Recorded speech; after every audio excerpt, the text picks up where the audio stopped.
Alright guys, welcome back here to another video of House Divided, episode, I don't even know at this point. Real quick, we'll go into our best bets recap. I went 5-2, bringing me to 17-14 overall. Alright, we like to be in those positives by a few numbers. And then Jose over here, atrocious week, 1-4. And I did the calculations. I hadn't done them before. He's 4-10 overall in the season, so not a hot start. Not a hot start at all. For Jose. Little flip of switch this year from last year. Yeah, exactly. But yeah, let's go straight into some of the reactions of the weekend here. First was college football. Texas Tech goes into Utah there and kind of dominates Utah throughout the whole game. Are they the new Big 12 favorites, or what are your thoughts? Yeah, I think they had to be. I had Utah as that before this game, and I had them favored in this game. Obviously, Texas Tech showed out this week, and I do think they cemented themselves in the spot, especially in a conference that has been so open. You know, they won by more than 24 points against my team, who I expected as a favorite. And you've just had bad years from Big 12 teams all around except Texas Tech, so I think they have to be. Yeah, I think it's either Tech or Iowa State right now. Both playing good ball. In that game, I think the difference was third down conversions. Utah couldn't get them, and Tech could. And then also turnovers. Dampier, whatever you want to call him, man, showed why he's mid, and he threw 2 interceptions. And every time Tech had a third down, it felt like there was a big play from Dickey, either running or throwing the ball, catching the ball. So I think that Tech defense really showed up. They put their stamp on maybe one of the best in the country, and we'll see with these upcoming matchups they have. You just said it, but way to step up when Morton went down. Yeah, exactly. But yeah, it was kind of a little slow at first, and then picked up in the fourth quarter with Tech kind of just throwing on more points. The under stayed safe for me, thank goodness. But yeah, man, that was that game. Moving on here to the second one. Oklahoma keeps rolling against another tough opponent there in Norman. Is Mateer the Heisman? I know. He is not anymore. Hand surgery is going to keep him out around a month. You can't win the Heisman when you're out a month. So, unfortunately, I think he was, but I don't think since he has no chance anymore. Yeah. I mean, they have a bye week this week, so he'll get rested. Yeah. And then at Penn State, he can afford to miss that. Then, obviously, the big game, Red River. If he doesn't play, I don't think they have a chance. He is looking to come back for that game, but we don't know. There's a lot of weeks in between. And if he doesn't play, I mean, you guys lucked out with that one, man. We were going to win anyway, so it doesn't matter. You lucked out. It will be an way easier game. But yeah, Oklahoma's defense is what kind of impressed me on Saturday. They sacked, I think, Jackson Arnold 9 times. Some of it was his fault, but some of it was also Oklahoma's defense applying pressure. And I mean, this defense looks like they're built to make a run, but we'll see when Mateer actually comes back and see if he can lead this team to a playoff charge. Yeah, I agree. I think their season is 100%. I don't think they'd actually lose any game other than Texas, which is now less even than they had it with Mateer. And we'll see. Hawkins definitely struggled very much in that game a year ago. So we'll see how he can bounce back this year if he can. If he does play. Who knows? Mateer might pull the comeback a lot earlier than we think. Yeah, I mean, he has 3 weeks, basically. 3 weeks. So yeah. He could I said it was. I heard it was at least a month, so we'll see. Yeah, but sometimes they'd say that to be safe. But we'll see. Hopefully he can be back for that game as a neutral viewer. Moving on here to the last one. Another impressive show-out. Indiana kind of just makes Illinois look like an FCS team and throws them around the field. But is this Indiana team for real? Or I think they might even be better than last year's team. I think they have the better quarterback this year. I think Mendoza is using the elite tools that he has and putting it together to make himself look like an elite prospect, number 1 pick contender. The way if he keeps playing like he has these last 2 weeks, and overall, the offense has really gotten going. You don't drop 63 points. Was it on the number 9 team, really ever? So that was a hugely impressive one. And then the defense to hold them to that, to win, but I think the final margin was 53 points. Yeah. Very, very, very impressive. Impressive game from the Hoosiers. And I think they're for real. Hopefully they can have a better game in the playoffs eventually this year than they did last year. Yeah. Because that's what we're looking. That's the standard they've set with this game. Yeah, I think that's the best 48 minutes we've seen from a team against quality competition, and it was really impressive seeing. I mean, Illinois, maybe you could say they shouldn't have been number 9, but I mean they were still number up 9. there, and they treated them like they were some random school in North Dakota. So it was really impressive. Mendoza had, I think, 5 touchdowns, 400 yards, thrown his name in the Heisman ring as well. We'll see if they can keep it rolling. I know they play Penn State and Ohio State, if I'm not mistaken. So those will be some big games. But, I mean, you kind of control your own destiny there for the playoffs. And, I mean, what a story would be Indiana 2 years in a row in the college football playoffs. Yeah, who would have imagined that? Yeah. But, yeah, man, that kind of concludes our college football. Not as big games. No. But, yeah, you want to go? But this is the week. Shoot. Yeah. You want to shoot your 10 teams right now? All right. We got Ohio State, Miami, Penn State, Georgia, LSU. I'm going to switch it. Oregon, LSU 6, Texas 7, Florida State 8, Indiana 9, Texas A&M 10. Oh, thank you, man. I would have put Oklahoma in there, but they get Jordan Travis ruled here, and they fall out because they're not the same team without John Mateer. I have Ohio State 1 as well. Then LSU, didn't move them. I bumped up Miami after the last couple of weeks. Impressive wins against quality opponents. Georgia after their Tennessee win. Penn State, I mean, not their fault. They haven't played anyone. So I got Oregon, really dominating against decent. Yeah. I mean, some power 4 teams here and there. I got Florida State. They just keep blowing team outs like you're supposed to do, and then that Bama wins good. I got OU next. Obviously, I made this before Mateer's news came out, but I still think they'll take care of business the upcoming week, and then we'll see what happens if he does come back for Texas, like we mentioned. Yeah. But that defense is for real. Then I got Texas. I had him bumped initially for the last week. I think we forgot to do the top 10 last week, to be honest. But they look better this week, but, I mean, it's also Sam Houston, so we got to see it against some real competition. And then I got Indiana after that amazing show they had on Saturday night. I didn't rank A&M yet because I need one more win, too. You need one more? To justify it, yeah, man, I can't. Every time we get ranked high, we lose, so I don't want to do it myself. You don't want to do it yourself? Yeah. But, yeah. Opposite of Thanos.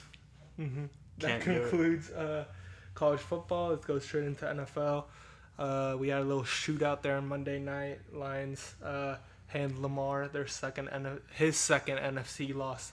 What are your thoughts and season outlook for both teams? Yeah, that's a 1-2 start for the Ravens. They've had a tough starting schedule, man.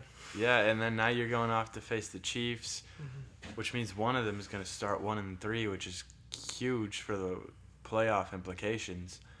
For the Ravens, I mean, it's just a lot of the same problems. The defense, which is supposed to be elite, giving up 38 points. You're supposed to be the one to shut down offenses, yet you can't do it against the 2 good offenses you've played so far this year. Sure, you shut down Cleveland, but that's Cleveland. Hey, Joe Flacco, man. Yeah, Joe Flacco, man. So that's very concerning that you have such an elite roster or depth chart of players that can't be stopping any offense right now. They're getting decimated. Lamar can keep making Superman plays as he has for some time, but it's just not been enough. It just feels like the Ravens in the playoffs, what they've doing now, they're just doing that every game. And I mean, Derrick Henry. This is how they kind of started last season too. Yeah. Defense struggling, and then they became one of the best in the league. Yeah, Derrick Henry fumbling again so that's something you don't expect as the Ravens. And then for the Lions, what a way to bounce back from the loss to the Packers. Week 1, get destroyed by the Packers. You face some easier competition and you look really good. Now you face some elite competitions and you look really good. It should have been a little deeper than the real score was really 38-24. That last touchdown, they weren't playing defense out there. They were just trying to buy their time. So I think if they tried to stop them, they could have stopped them. So great dominating win. The defense looked good. You sacked Lamar 7 times. That's really hard to do. The pass rush looked good, which is what was a big struggle a year ago. And then offensively, you scored 38 points on that great defense. I don't know what much to. Yeah, I think for the Lions, the concern coming in is how that offense is going to look without Ben Johnson. I think it looks pretty fine. good. Yeah, it looks fine. Yeah. I mean, dropping combined 80 points the last 2 weeks. Pretty good there. Their passing game's worked a lot against the Bears, but I think this game was to show with all those fantasy owners and players saying, why is David Montgomery getting touches? That's why. That's why he's getting touches. It's the best 1-2 punch in the game, and he had a massive game, and Gibbs had a solid game as well. But that just shows you the power of having two guys that can just put up 100 yards any given night. And Montgomery is showing why he is stealing some of Gibbs' touches, even though Gibbs is extremely talented. Goff had a good, clean game. And on the Ravens side, the defense obviously still a concern, but I think they'll turn it around. And kind of have a question, or we can talk about it later on the preview. We'll talk about it in the game. And we'll the keep you all in suspense. Ravens Chiefs preview. Sorry, I forgot we're going to speak about that. But I think it was a great game. These Monday nights have turned out to be pretty good. Some shootouts. But I think the Lions are still up there with the NFC contenders, and the Ravens maybe are a little below. Yeah. But I think the Ravens will bounce back, and they'll have put together a good regular season. Yeah, we'll see. Hopefully not. But they keep giving us a fighting leg in our division that I'm not sure we deserve, but they keep trying to. But I guess the Bengals don't want it, and apparently neither do the Ravens. And we all know what's happening in Cleveland. So. Yeah. Hey, big win. Big win. Speaking of the Browns here, they kind of stunned the Packers. I'll start this off. Concerns for Green Bay? Not really. I think this is one of every year. The weird games where it's a team that looks amazing and then they lose a weird game away. I feel like Cleveland is usually a team that does it. They did it to the Chiefs. I think they did it to the Niners once. I think the Colts the year before, like the year when they ended up having the number 4 pick and picking Anthony Richardson, they beat the Chiefs that year. Yeah, in week 3 or 4. So always these weird games. I think the Packers beat just fine. Obviously, a little concerning. They couldn't put up more points with that offense. Yeah. But that defense still looks great, and Cleveland's always had a good, gritty defense. So I mean, obviously not a game you would like to lose, especially in a tough division. But I think they'll be just fine for the season. Yeah, I agree. Not a lot to worry about. For the Packers, is it concerning? I mean, you don't want to lose a game, but you're still going to be a playoff contender. You're still going to be a possibly 1-seed contender, NFC Championship contender, Super Bowl contender. Not really worried about that. For Cleveland, what I really like seeing from them is, their offense is terrible. What they could do, though, is with that defense, they could be the disruptor in the AFC. One good team maybe doesn't have the best game, and they stumble accidentally into that wall. You could upend their entire season, so that's the interesting thing with Cleveland in my opinion. Yeah, man. Here's the last game we'll talk about. The Eagles squeak a win against the Rams, a team we like very much. Takes 2 block kicks to win the game, but a win nonetheless. Is this an NFC Championship preview for you? Yeah, I think so. I definitely, before the season even started, I think they were my 2 NFC favorites. I think they've shown it this season that they deserve to be the NFC favorites. And then last week, just a great game between both of them. An elite comeback by the Eagles. You don't want to see a collapse like that for the Rams, but a great hot start by the Rams. Up 19 at one point. Would have won the game if it wasn't for 2 block kicks. So you hate to see that if you're the Rams, but these 2 teams look really, really, really good, and they match up interestingly because the Eagles are a possession, hard-mouth, hard defense team, while the Rams are a little more balanced, a little more. But the Eagles did finally get A.J. Brown going, which was what turned them around. Got the passing game going. I mean, they had to. They were down big. For the Rams, I think Devontae and Puka are what I wanted George Pickens and CeeDee Lamb to be. Just two guys where it can get open any given play, and Stafford always finds them, or at least tries to find them. They kind of controlled the ball in the first half, and that's what got them the lead.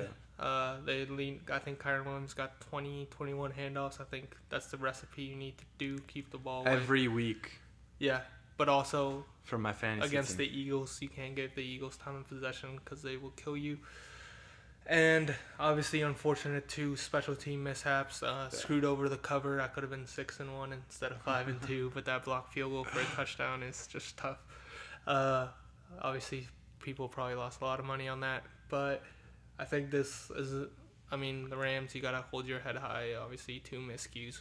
Besides that, you win the game, but you just gotta be locked in on every aspect of the game. That holder, that long snapper, that kicker, I'm sure they're having they're having their time in the film room, and they'll get it. Especially in that division, I mean, 3-0, 3-0, 2-1, and what the Seahawks are what 2-1. 2-1, yeah. So they dominated New Orleans, and then they beat the Steelers the week before. Yeah, so I think it's a game you don't want to let slip away, but it happened. You can move past it. Yeah, man, that concludes our reactions. You want to go into these predictions? Let's go straight into it. Okay, all right. The first one, Illinois obviously just got their butt whooped by Indiana. Will they bounce back at home versus USC's high-powered offense, and they're finally ranked? I'm actually leaning towards USC on this one. I really like their offense this year. I feel like Lincoln Riley finally has his team rolling after a couple of down years. Even with Caleb, they weren't particularly great. Now you're kind of getting into momentum after a very big down year last year. And I like the way they're playing this year. I think they're a little more balanced than they have in years past. And I'm just very concerned with what I saw from Illinois a week ago. I had them highly rated. I think Altmaier was good in games before this last week before he was dominated by Indiana. But I'm leaning towards the Trojans on this one, even on the road in a far away, hostile, maybe even somewhat cold environment. It's still September, but it's not LA. So even though with that, I'm still leaning towards the Trojans. Yeah, I think USC wins this game. I've liked what I've seen with I don't want to mispronounce his name, but I'm going to say Maiva. I think this is maybe a year USC can surprise a lot of people because there's not a lot of hype around them like there's been the last couple of years.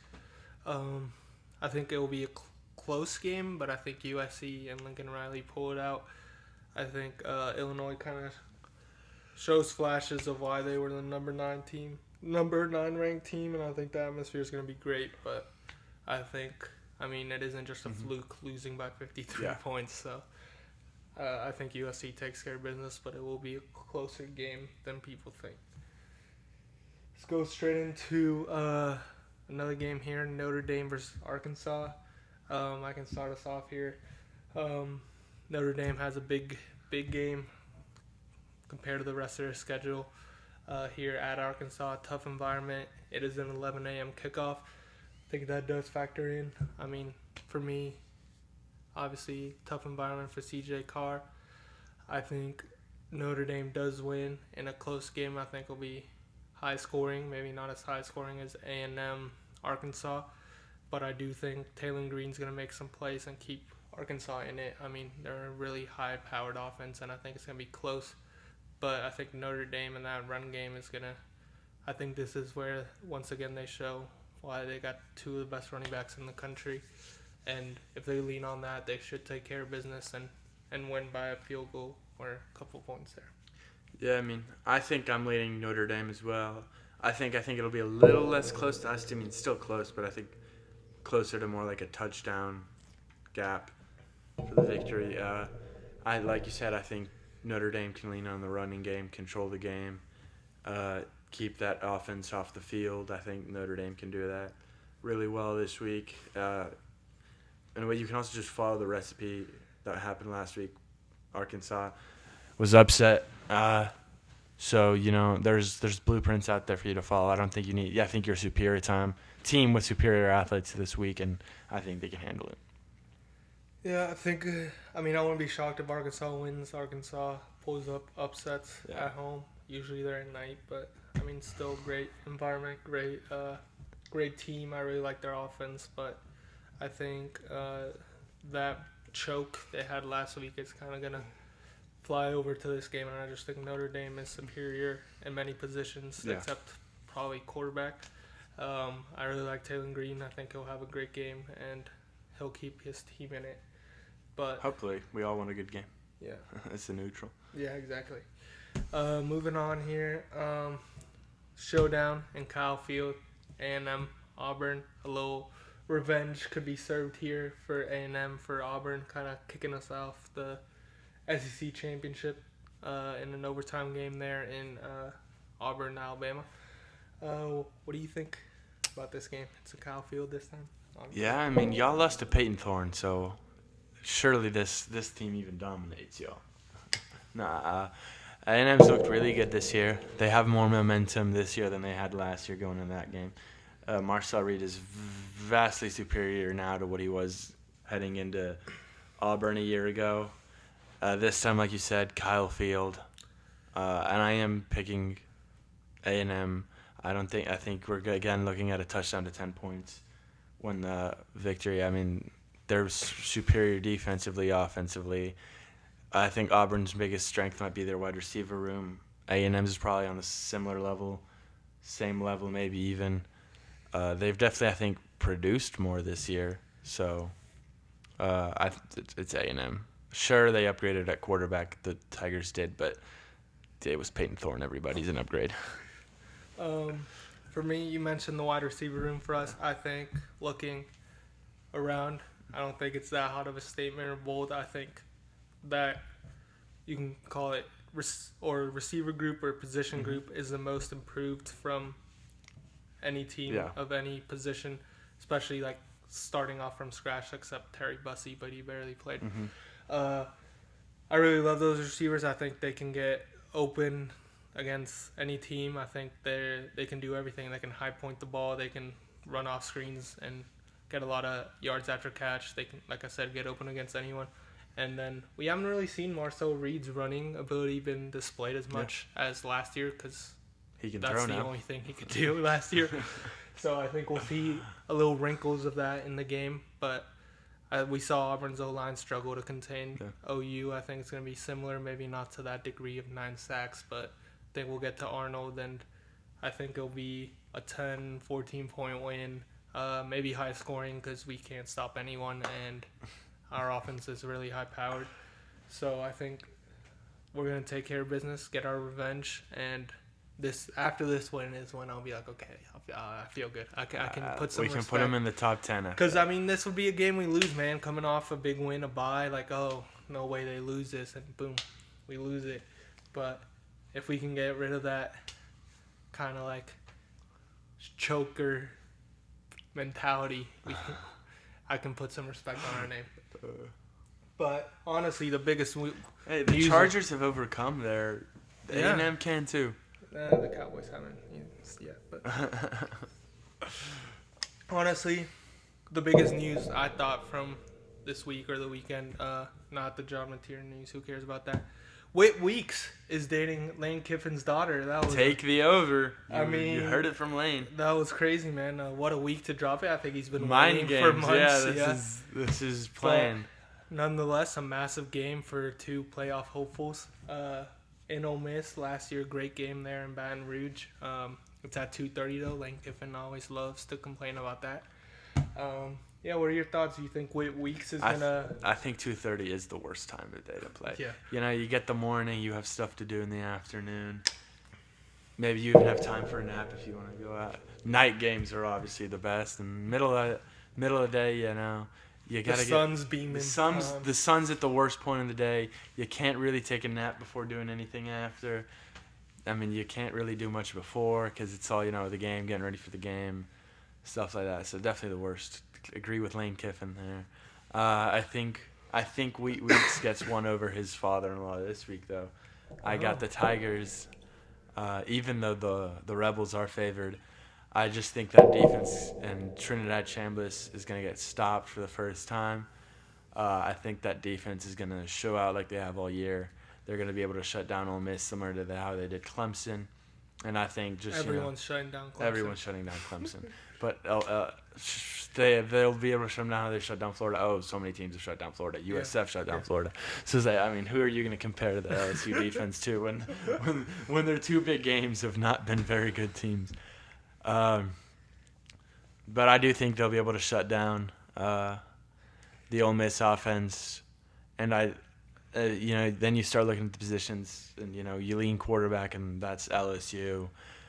So I think this is the chance for LSU to finally get that offense going, and hopefully take that next step that you want to see for a hopeful national championship contender.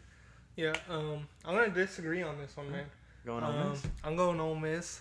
Not only because Lane Kiffin's gonna try to target weeks out there, number 33. He's gonna be like at 33 every time.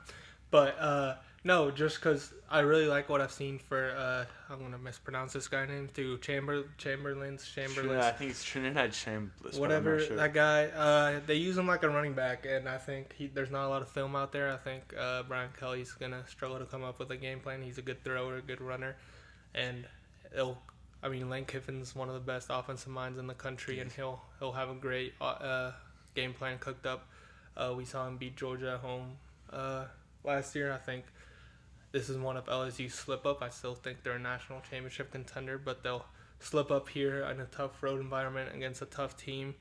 And I really like that Ole Miss D-line. I think they'll be disruptive, and I haven't really loved LSU's offense this year. I haven't seen a lot of spark from them, against Clemson or Florida, which is very more concerning now once you look what some other offenses have done to Clemson. Yeah, so I think it will be a close game, but I do have Ole Miss edging out on this one. And for the season, I still think LSU is going to have a better season, but just for this game on Saturday, I think Ole Miss is the better team, or not they'll be the better team on that field on Saturday. Then we got the two big games for the weekend. They're on at the same time. I'm going to have to do a little split screen.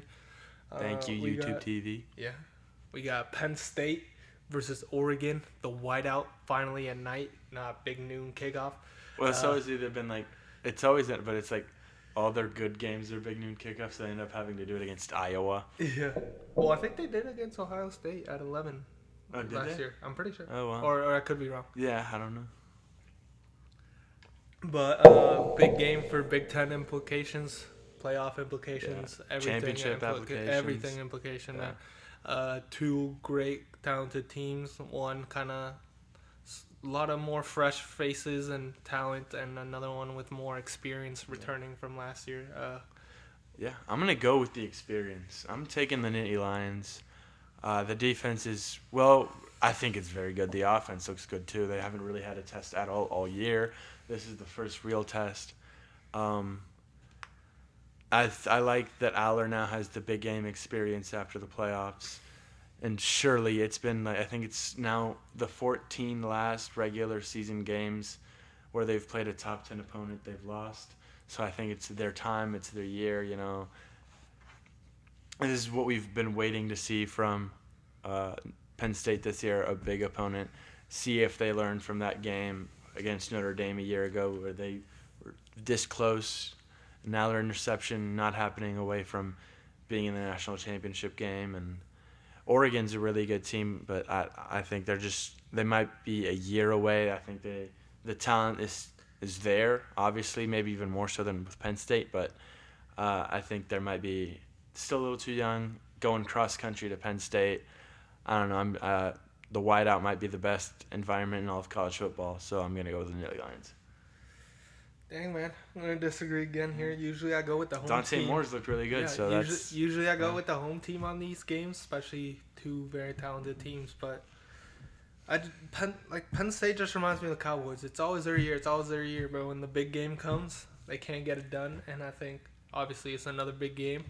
I like Dan Lanning better than 100%. James Franklin. 100%. I like Dante Moore better than Drew Aller. I'm not going to lie. I think Drew Aller's good. He's a good game manager, but I just don't see him take over games. I do like the running backs better for Penn State. I like the receivers better for Oregon. I just think Dan Lanning will have his boys ready. I think he always gets them ready for the big game. And I think they'll take care of business, walk in, kind of shock the country and say, hey, we're still here. We didn't go anywhere. I think Decorian Moore might have a massive, massive game. Great talent. Had a good game last week. Yeah. And, I mean, it's the fact that Penn State can win the big game. And they've also haven't been tested against a team anywhere close Oregon's level. I mean, Oregon hasn't either, but at least they played some Power 4 teams. Penn State has, I don't know who they played, man. I'll be honest with you. So I think the thing that scares me is the environment. One of the best environments in college football, but I think Oregon is gonna come in and shock Penn State. I'm not saying it's gonna be a blowout. It's gonna be a close game, but I think Oregon's gonna take care of business. I have one more question. You mentioned not let. What do you say to this? There were some reports that I think surfaced today that some scouts have Aller as QB1 and potential number 1 pick overall in the draft Bust. in April. Whoever gets him is gonna need another QB the next season, man. I mean, he's got the traits. He's got the height. He's got the speed. I haven't seen it on the field. Yeah. So like I don't care if he has the height. Takes the coach. The thing, like I need to see him do it. And like you can say, like I'm trying to think of someone that like was just a talent and like in the NFL became Josh something. Allen was just a talent. Yeah, but you saw it a little bit at Wyoming. Here, like I haven't really seen a game where I go like, oh, Drew Aller took over this game and showed why he's a great quarterback. I'm not counting the LIU when he dropped 14. I'm saying like against an Ohio State, even against an Indiana, just a team. Never been like, wow, Drew Aller just had an amazing game, and he's played what for 2 years now. I think this might be his fourth. No, I think it's his 4th year, so it's his 3rd year starting. Yeah. I mean, maybe when he gets to the NFL, someone can unlock it, but I mean, I need to see the product on the field, not just the eye candy. But yeah, last game here, we got kind of the new generation rivalry in the SEC. Bama versus Georgia. Can Kirby Smart kind of get over that hump and beat his old team? Well, yeah, I think he definitely can, and he definitely will, in my opinion. Alabama's obviously had their struggles this year, and Georgia's already looked great in that big win over again. They already have the big win over Tennessee. I think they can get the big win over Alabama again, which they've already have, obviously, in the national championship run. Yeah, but usually Bama beat them, but yeah. Yeah, like the SEC championship game a couple years ago when Georgia were the favorites to win the whole thing. Dominant year. But yeah, I'm leaning towards Georgia in this game. That defense has, again, been lights out. Gunner Stockton has really got momentum now, a momentum that I feel Simpson and Alabama doesn't have as of right now. So that momentum's having me go with the Bulldogs. Yeah, I agree. I think Georgia's going to win this game, not only because of home environment, just because I think they're the better team and their coach is better. And, I mean, Ryan Williams, he could have a massive game, but I don't think it'll be enough. I think Simpson still has a lot of growth, and I've liked what I've seen from Gunner Stockton, and I think it will be a high-scoring game because I haven't loved what I've seen from both defenses yet. They're very young but very talented. Yeah. But I think Bama is going to struggle. I think their defense is going to struggle to contain the dual threat that is Gunner Stockton. So I'm going to pick Georgia to win in a high-scoring game by 7 to 14 points-ish. I think they'll win. I think they'll win comfortably. Yeah, I think so too. But not like a blowout. But yeah, man, we can go straight into these NFL games. A little undefeated battle there in the NFC in Tampa, Eagles versus Bucks. Who you got for this game? What are you looking out for? I'd love to see Tampa Bay win with my fantasy quarterback Big Show, but I think Philly's gonna win. It's just the way they can control the game is way too impressive. You could see, I think the Rams were a superior team to the Bucks, and you could see the way that even when they were down trying to control the game and the Rams were doing it, they could just flip the switch, go on the air, target Smith, target Brown, target Goddard. They got the big plays.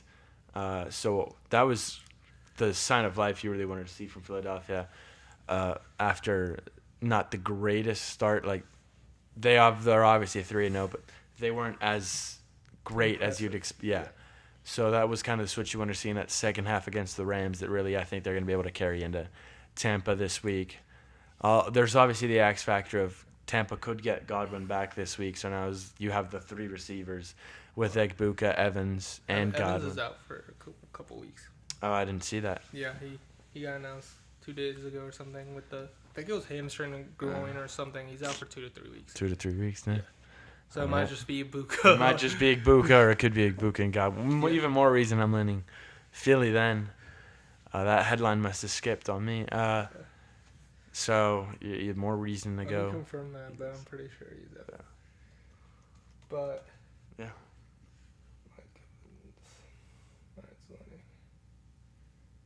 Yeah, multiple weeks with a hamstring injury. All right. And I'm even more steadfast with my Eagles pick. Yeah. I'm also gonna go Philly. I think the Bucs usually have a good run defense, but I think Philly showed last week they can do it on the air too, and I think AJ Brown's gonna have another massive game. And no Mike Evans. We don't know if Godwin's gonna come back. I think Ibuka will have a good game, but I mean you can just focus on him. And Baker's gonna do what he can, but I don't think it'll be enough. I think Philly is going to win this handily, and I mean show why they're the best team in the NFC again. And I mean no concern for Tampa. They're in a lighter division, so they should still wrap that up. But the team that was considered their biggest competition just lost 30-0 to the Panthers. So they're good. That was shocking, man. Did you see all the memes where Michael Penix is yet to beat a team that scores 7 points? Yeah, that's ridiculous. We might see Kirk go back. But moving on here, we got Trevor Lawrence versus Mac Jones in the NFL, a little rematch. Rematch. Who will prevail in this matchup in San Francisco? Mac Jones' health is obviously a concern. But so is that Jaguars offense that has been struggling. The Niners did just lose Bosa for the year. So I'm going off a 51-49 decision here. I think it's very close. But I'm actually going to go with the Jaguars. I like their health. I hope this is the time BTJ finally starts putting the pieces together. Hopefully you get Hunter involved a little bit more. You know, he was the number 2 pick, but not just the number 2 pick. You traded next year's number 1 pick to get him. So, you know, I want to see a little more from him offensively and defensively. I don't think he's been at his best yet. I want to hopefully see it from him, and I think we can see it from him against a vulnerable Niners team that's hurt at a lot of positions, hurt at quarterback, and just lost their best defensive player. So I'm going Jaguars. Yeah, I'm also going Jacksonville. Kind of same reason, injuries, and they had a close game. They kind of survived last week against the Cardinals. I like what I've seen from the Jaguars. They're a little more resilient, a little more experienced. I think the fact that you're 2-1 probably should be 3-0, and beat your best receiver, one of the best young receivers in the league, has been non-existent. Yeah. And Travis Hunter has kind of been quiet. And Trevor hasn't even had the best year yet, so imagine what you can do once. So I think I really like the 3 young backs they have. I mean, they don't really use Tanks Bixby, but Two and ETN. And I think they'll get this done in a close, kind of low-scoring game. I think they'll win there in San Francisco. And then we got the game we alluded to earlier, Ravens versus Chiefs. One of them is going to fall to 1-3, which is insane to say. Great to say. This is what I was going to ask you earlier. Which team will you be more concerned about when they fall 1-3? If the Chiefs fall to 1-3, I'll be a lot more concerned because of their divisions. Yeah. You're still going to have to play the Bills, and you're still going to have to play the Chiefs. The Chargers, sorry. Broncos. You're still going to have to play the Broncos twice, all of which will be fighting for playoff positions. The Raiders, the weakest team in that division, I think, are stronger than the weakest team in the Ravens division, who they already beat handedly, the Browns. The Ravens have the Joe Burrow-less Bengals to deal with. Not a big issue. We just saw how they were decimated by Minnesota.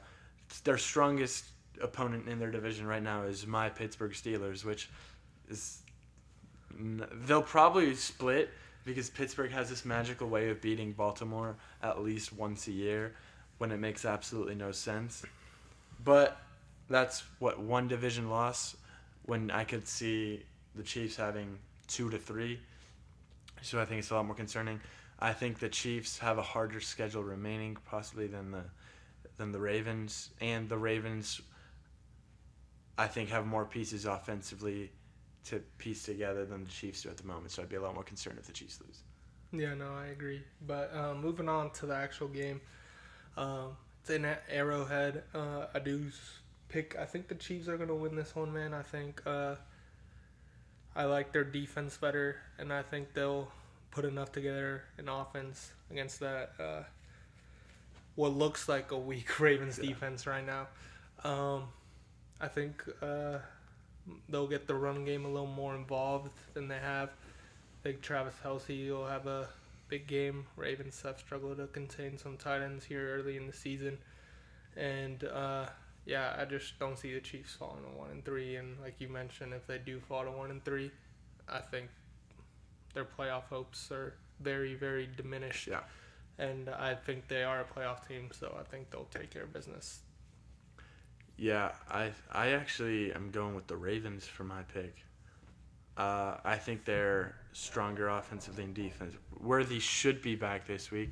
Hopefully him and Flowers score 40 fantasy points each. That's all I really care about when it comes to this game. I dislike both teams, but those players are both on my fantasy team.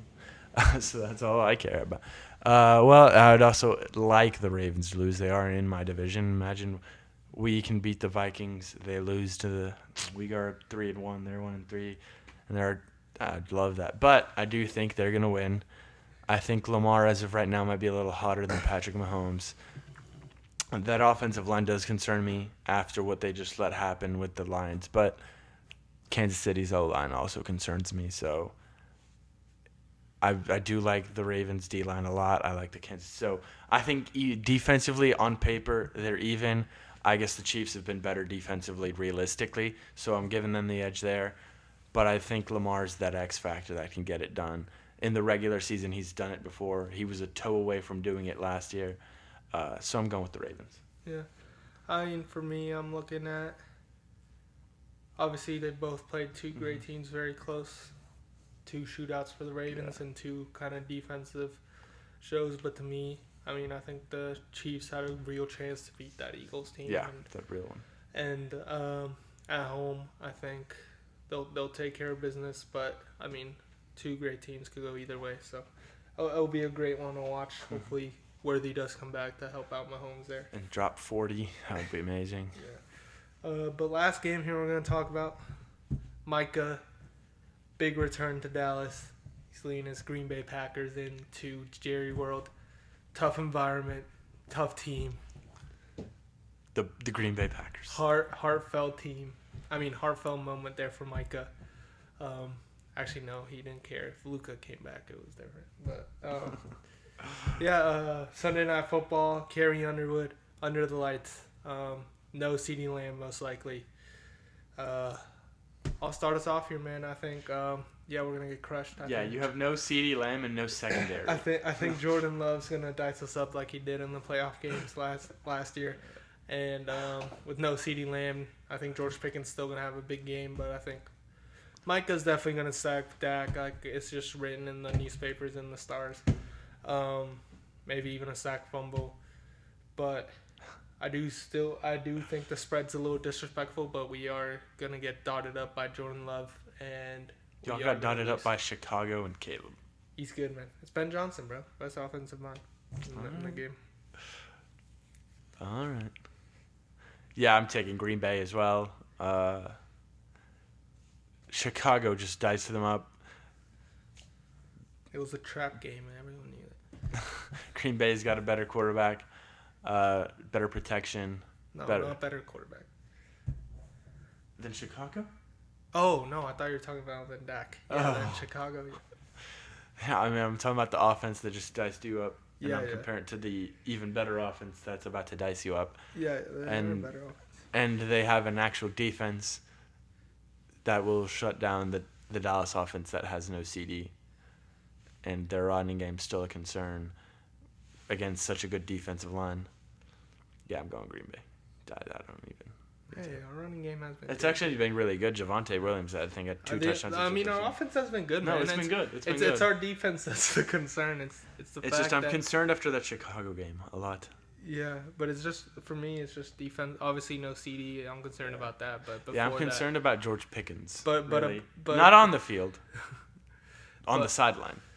But no, I mean all our struggles have been defensively. I mean, it's just atrocious to see. I don't know what's going on. We need a new defensive whole coaching staff, not even D coordinator, man. I feel the same way about my team too. Don't worry. But yeah, let's go. I'll go straight into our fantasy explosions. I've been doing good on the bets, but not so good on these. But rapid fire here: Drake London, 13.7.5. Washington ranks 25th against receivers right now. I think he'll finally have that breakout game that warrants him being a second-round pick. Then I got DJ Moore. We saw him get a little more involved there. I mean, it was Dallas, but they're facing Las Vegas right now, who ranks 30th against receivers. So I think he will continue to get involved and have a big game. In a game that could be back and forth there between the Raiders and Bears. And lastly, got J.K. Dobbins. I'll just say 14 points.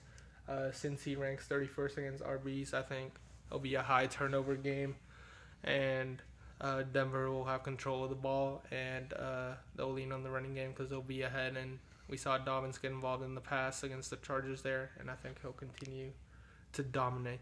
All right. I got Omarion Hampton, no Najee. You're facing a weak Giants rush defense that I think is 26th in fantasy against running backs, plus rookie quarterback, so hopefully he should have the ball a lot, be able to control the game. Brock Bowers and Rome Odunze are my next two. You kind of just, I think it's going to be a shootout between those teams, a lot of back and forward. Both secondaries aren't really good. Chicago's is decimated by injuries, so I think Brock Bowers can have a good explosion game, and same goes for Rome, who obviously had a great game against Dallas last week. I think hopefully we can carry this momentum against the Raiders this week. We picked two different Chicago players, or receivers even. I'll go straight into my best bets. A lot of little close calls here. I got Arkansas plus 4.5. That line's been moving from 10.5 to 4. I just think they could honestly even win this game, but I think their offense is high-powered enough to keep up and match Notre Dame. And I think even if they lose, they'll keep it within a field goal or maybe 4 points, or maybe there's a botched field goal that goes Notre Dame's favor this week. And then I got Illinois plus 6.5. I think USC wins this game, but I think Illinois will have a little bounce back after that embarrassing performance, and for pride, they'll keep this game close. Then I got the parlay you guys love. We got A&M money line and Tennessee money line, two teams that I think will win, but I didn't love the spreads in the game. Tennessee's playing at Mississippi State, so I think they'll take care of business there, and it's minus 120, so it's kind of nice there. And then I got Ole Miss minus 1.5. I think they're favored for a reason. I think home field's going to play a role there. And then I thought Oregon's going to win, but I'll take those 3.5 points to be safe, because if they lose, I think it'll be a close game. And then I got Bama versus Georgia over 52 points. I think it'll be kind of like last year's high scoring, a lot of highlight plays. And haven't really seen a lot of good stuff from their defense. They're still young and still developing, so I think these offenses will be able to put up points. And then I got this weird one on the NFL here, Falcons plus 2.5. It's hard to say this after they just got embarrassed, but the line keeps moving down, and I think they'll take care of business at home. And then lastly, for pride, for bias, whatever, Cowboys plus 7. Don't feel too confident, but yeah, you guys can take it if you want. Take it how you want it. For my first one, I got Indiana minus 7.5. They just beat the number 9 team in the country by 53, and now they're playing the offense-less Iowa. Sure, a good defense, but I think 7.5 is way too low, so I'm taking Indiana, and that led by maybe the hottest quarterback in college football right now. I got LSU plus 1.5. I have to switch something up. Not the usual line I take, but my usuals are a disaster right now. So, I think they're going to win straight up, so I guess why not? We need to take what we can get. Seahawks -1.5. I think that's a great week they just had. That's 2 weeks of strong momentum. I think they carry it forward, and I think they've looked really good so far. Chargers -6. You're playing a rookie QB who's never played a game before in his life. He was considered raw in a project, and you just came back from a strong win against against a very strong defense, a divisional rival. I think you can beat the Giants by 6 easily, who just got beat by more than 6 by a team you beat. So. Yeah, thank you guys for watching. It's going to be a great weekend, especially on the college side. I mean, sit down Saturday at 11, boom. You got USC, Illinois, and you got Notre Dame, Arkansas. Boom, 2:30 hits. You got Lane Kiffin trying to get revenge on Whit Weeks and A&M Auburn. And then, boom, 6:30. I mean, one of the best time slates we've had in a while with Oregon, Penn State, and Bama, Georgia. And then tuck you in with Sunday ticket and fantasy football there on Sunday. But, yeah, enjoy the games. Steelers, Vikings in Ireland. Yeah, no one's getting up to watch that. And thank you guys for watching, and tune in next week to see our reactions to all the crazy things that might happen this weekend. Thank you.